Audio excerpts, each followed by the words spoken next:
Je m'appelle Maxime, je suis opérateur d'assainissement et de démantèlement sur le site du CEA à Marcoule. Ça consiste à démanteler d'anciennes installations nucléaires. Il y a des chantiers où on va faire de la découpe, il y a des chantiers où on va faire des investigations, il y a des chantiers où c'est beaucoup de téléopérations. Après, il y a des simples chantiers où ça reste de l'assainissement, c'est divers et varié. Il y a des zonages, ça correspond au niveau d'irradiation et de contamination qu'il y a dans le local. En fonction de ça, on adapte les tenues, notre temps d'exposition, les outils qu'on va mettre en œuvre pour démanteler l'installation. Il y a des procédures très strictes.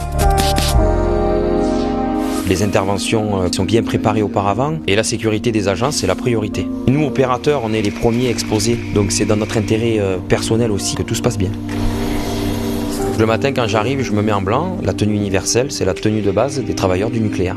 En fonction du taux de contamination, on rajoute des couches et ça peut aller jusqu'à la tenue ventilée. C'est complètement étanche, ça permet de nous isoler de la contamination extérieure. Un autre aspect de mon travail, c'est la téléopération. On travaille par caméra et on commande à distance. Le bras téléopéré qui est dans la fosse, ça c'est pour les interventions en milieu hautement irradié, où l'humain ne peut pas aller. C'est intéressant parce qu'il n'y a pas deux jours qui se ressemblent. Il se peut arriver que des fois, il y ait des soucis, une perche qui est cassée, le matériel n'est pas en adéquation avec ce qu'on doit réaliser sur le chantier, donc on se réunit en équipe et on se met autour d'une table pour trouver des solutions. Pas trop mal. Il y a une très bonne ambiance, un esprit d'équipe et on est complémentaires. C'est très important parce que quand on est en plongée sous tenue ventilée, on a des difficultés à se parler, à se comprendre, donc le fait de se connaître, ça facilite le travail parce qu'on sait comment le collègue va réagir. Avant, j'étais plaquiste. J'ai mon frère qui est dans ce milieu, c'est lui qui m'en a parlé. Et je m'y suis intéressé. Du coup, ça fait maintenant, depuis septembre 2016, que je travaille dans le monde du nucléaire. Et si c'était à refaire, je le referais.